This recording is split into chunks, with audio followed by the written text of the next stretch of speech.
be talking about centroids and moments of inertia today. And so let's say you went to an internship.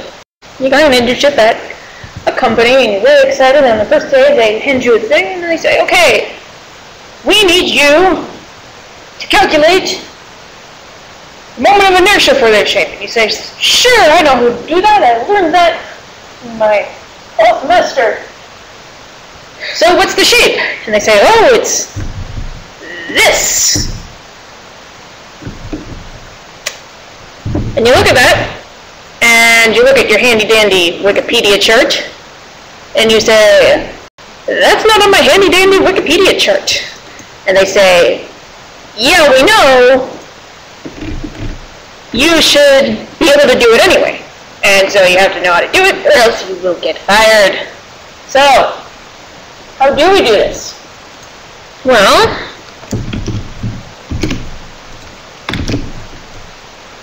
this shape is actually technically a whole bunch of other shapes. It's this rectangle, which we will call rectangle 1, and this rectangle, which we call rectangle 2, and this triangle, which we will call triangle, and minus this quarter circle, which we will call circle. And if you're going to calculate the moment of inertia, you have to calculate the centroid. It's necessary, trust me. So, where is the centroid?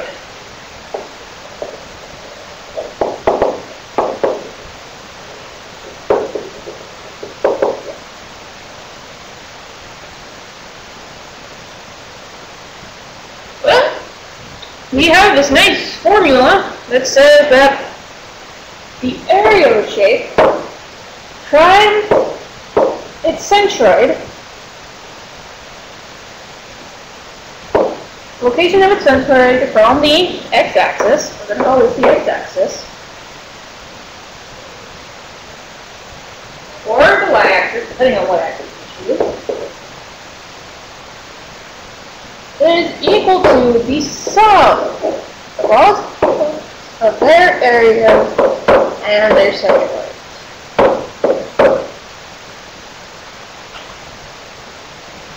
And so we're just going to do that. So,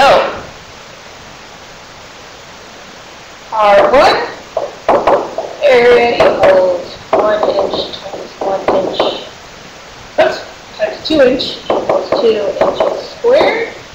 X bar is just the center of that rectangle, so halfway out here, which is 0.5 inches, and its Y bar is just halfway this distance, and is 1 inch. Similarly, this rectangle is pretty easy. It's just the center of the rectangle. R2 equals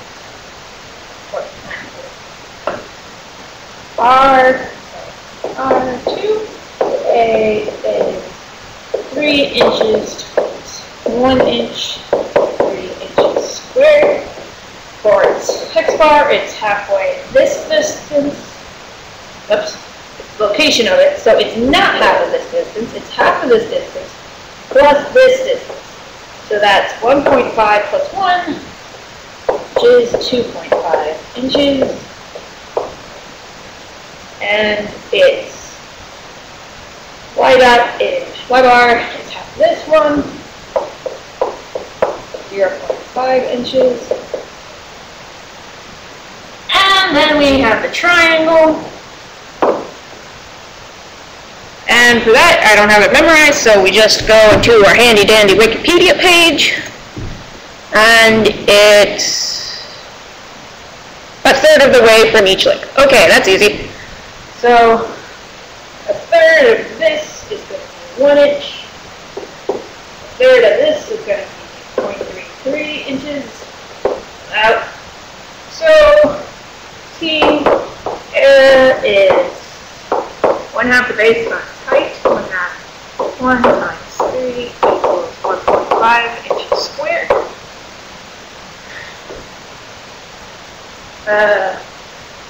what was next? Oh yeah.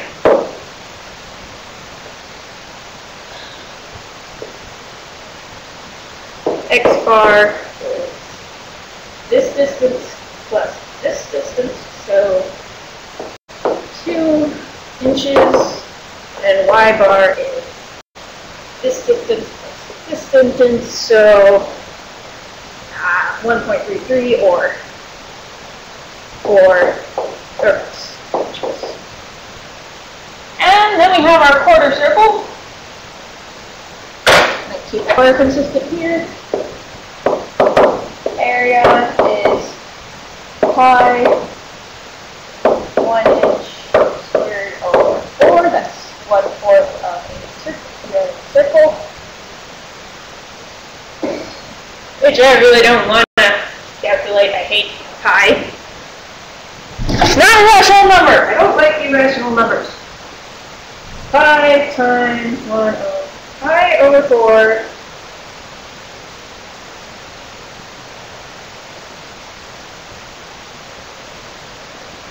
is 0.75 inches, and it's a symmetrical piece, so our X bar and Y bar should be the same.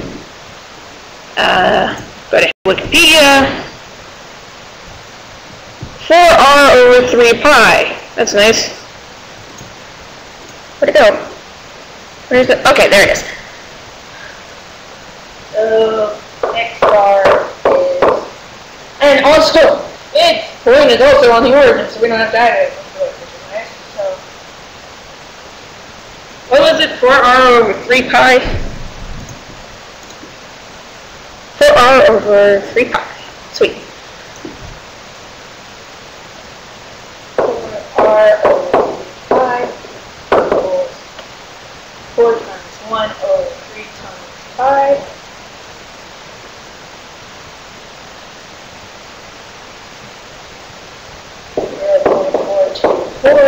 Y bar 0.424.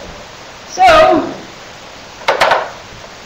we combine them all, and we say that 0.785 inches squared plus 2 inches squared plus 3 inches squared plus 1.5 inches squared. A turn times the centroid is equal to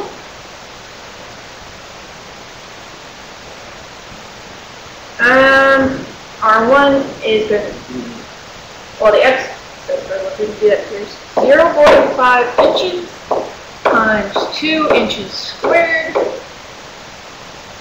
plus R2 is 2.5 inches times 3 inches squared plus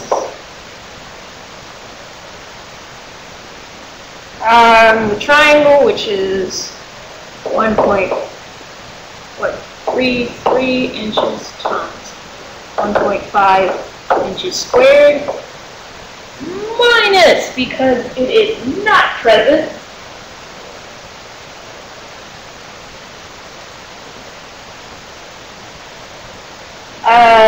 what is it? Oh yeah, 0.785 inches squared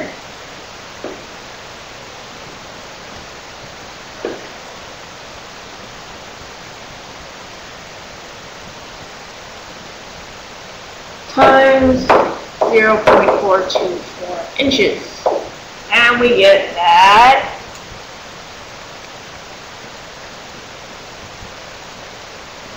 5.285 X bar is equal to X1, that's 7.5, that's 2, nice note. Oh, great, so the pi's actually canceled. This is pi r squared over 4, and this is 4r over 3 pi. 4's cancels, pi cancels, So it's r cubed over 3. So that's just 1/3. We get 1 plus 7.5 plus 2 minus 1/3 is 10.167. So we get x bar equals 1.924 inches from the origin. So if this is 1, and this is 2, this is 1.5, then, wait, it's almost 2, so it's about here.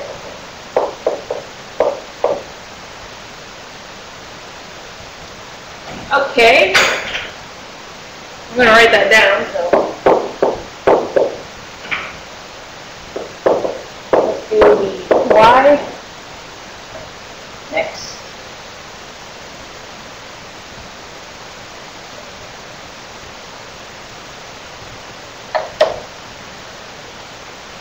So it was 5.285 inches squared with the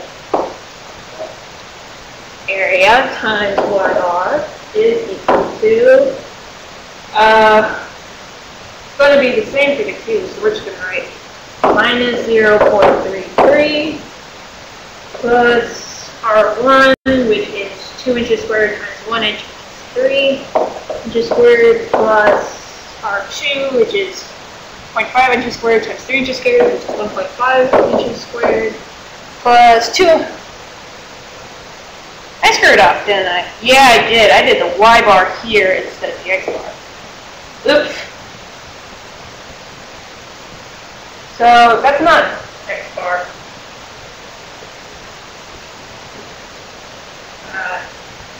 Sorry, folks.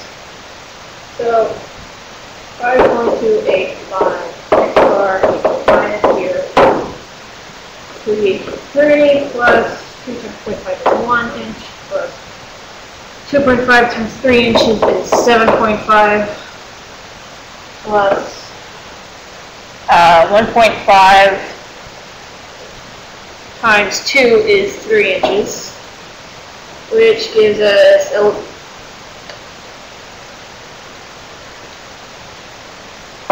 10.67 x bar equals 2.02 inches. Well, we got that fixed pretty easily. Sorry, folks. Try to keep x's and y's straight. It's hard for me because my x's and y's are like that. So, y bar. 5.285 y bar equals, again, minus 0.3.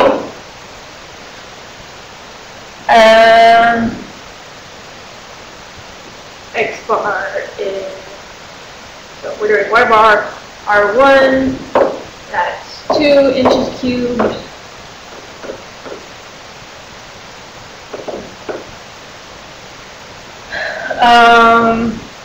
Plus 3 inches cubed, 5.5 inches, 3 inches squared times 0.5 inches, 1.5 inches cubed, plus 1.5 inches squared times 1/3 is 2 inches cubed, so that's 2, 4, 5.5 minus 0.33, which is 5.17 inches cubed.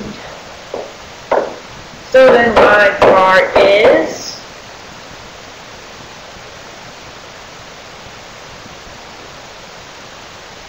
0.978 inches. Hooray!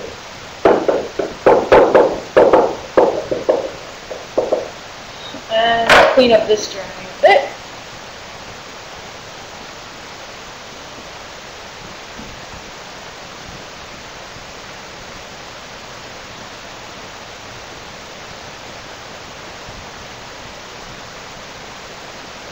So the answer to where the centroid is, so that the origin, we got 1 inch, we got 2 inches. So it's about here. Just about.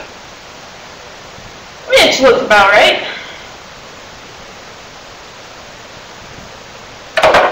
Alrighty. Now you're going to use your head when thinking about this. So it's not going to end up somewhere like over here because you've got this giant piece over here. Like that just doesn't look right. And it's not going to, it's probably, we know it's going to end somewhere around halfway on both sides because the base form is this rectangle. And then it's just got some pieces moved from both corners, but the pieces aren't moving equally. So, it makes sense.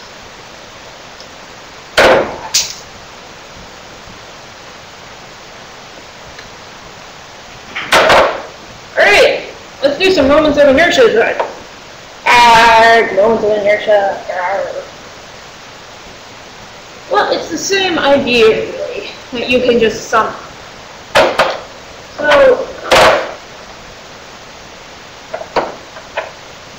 the moment of inertia about some axis is equal to the sum of the axis moment of inertia plus the area times the distance squared. Put a bar over here because it's distance from the center of 2 axes.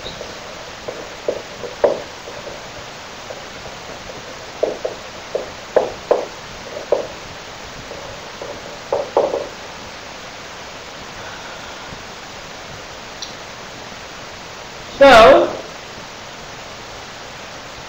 let's say, for example, we're going to be spinning this piece about this centroid, which is this z-axis. Y, x, z. We're going to spin it about the z-axis. So,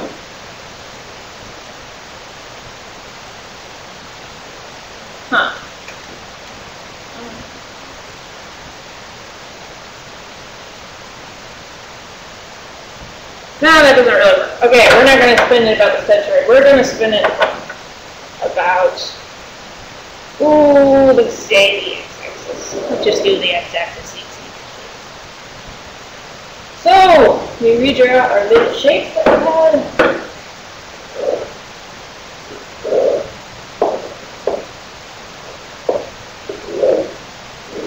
And I was adding the t instead of subtracting the t. No, wait, I would put the added. I drew the wrong triangle there. Whoops. I am so scatterbrained.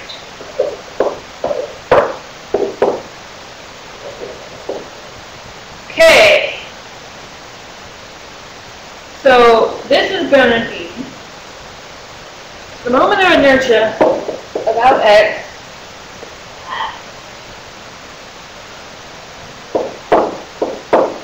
is the moment of inertia for R1 about x, which is plus the area of R1 times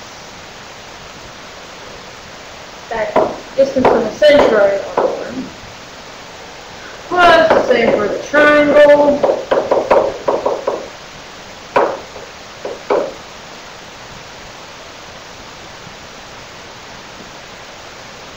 Not to the centroid, to the axis, all of that. It's not, that's not D.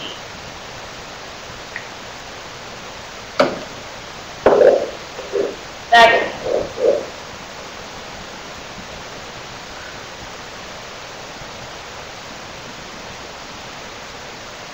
Wow. We didn't even need to. Oh well, that's fine. Plus 2x plus a r2 r r2 minus. We're going to do the minus again because it's not there.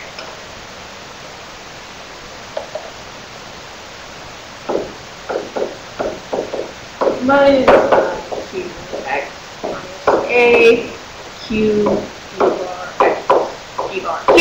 Okay. So, this is going to be the moment of inertia about x, which is times height cubed over 12. And base means parallel to axis. And h means perpendicular to axis.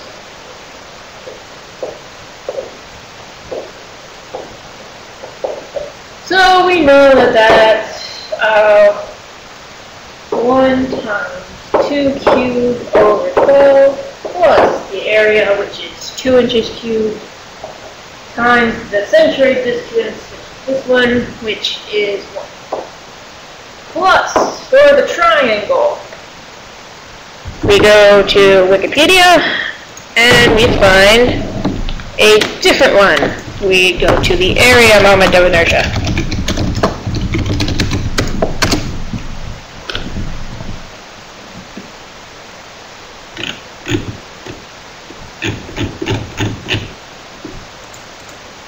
Hooray! Triangles. There we go. Ooh, that's nasty.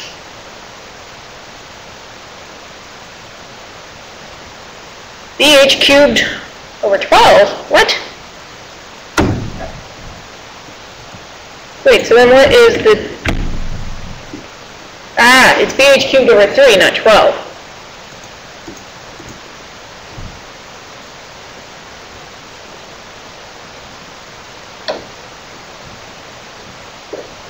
Okay, so the triangle, we have, this is 3 inches times the height, which is 1 cubed over 12, plus the area, which is 1/2 base times height, which is 1.5, times that distance from its centroid to... No, wait. That's for this axis. Okay, so it's from the distance of the axis to the thing. I am so scatterbrained. So because they're on... Okay, so because this R1 is actually on D bar, it shouldn't be D bar, it's just D.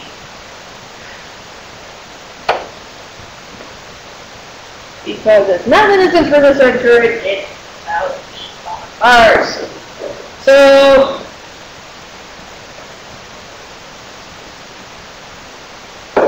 whoops. This actually goes to 0, and this goes to 0 because, oh, and this goes to 0 because they're on the x-axis, so there is no E.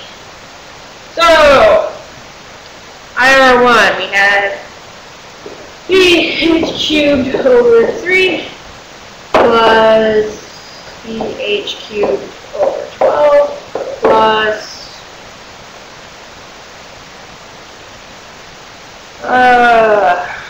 BH cubed over 3 minus, oh wait, I have to add the thing for the, okay, plus,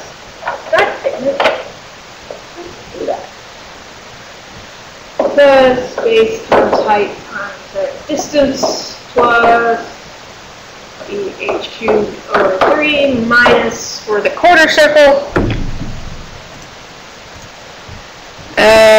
We have pi r to the 4th over 16.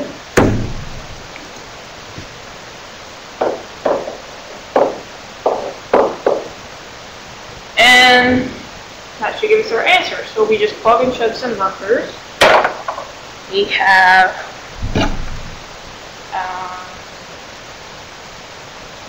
1 times 2 to the power 3, which is 8 over 3. We have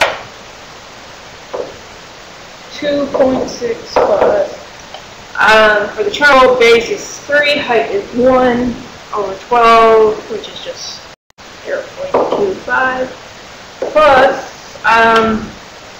it's 1/2 base times height for the triangle. 1.5 times 1, plus the base for the rectangle 2 is 3 times the height cubed, that's just 1, so So it's just 3 divided by 3, that's going to be 1, minus pi times r, which is 1, to the fourth, which is 1, so that's pi over 16, which is 0.196. So 2.666 plus 0.25 plus 1.5 plus 1 minus 0.196. The moment of inertia above the x-axis is 5.22 inches to the fourth for the area moment of inertia. And then the mass element of inertia would be, we just multiply that by the density and the thickness. This thing now. So there you have it. That was easy. It's mostly just logistics. It's keeping track of what numbers you use, which I'm, in case you haven't noticed, pretty bad at. It all ends up scattered in my head. But as long as you have, so we learned that A x bar equals the sum of A by x bar I, and we learned that I of one axis is equal to I about a different axis plus the area times the distance between those two axes, which is the parallel axis theorem.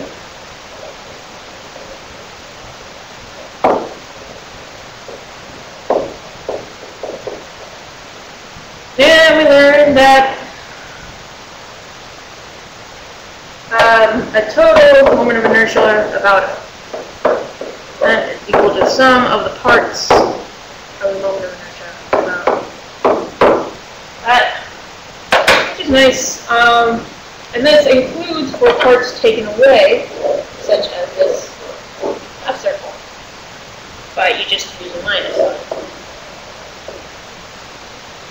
And finally, we learned about the handy-dandy Wikipedia page, which I use all the time in my homework.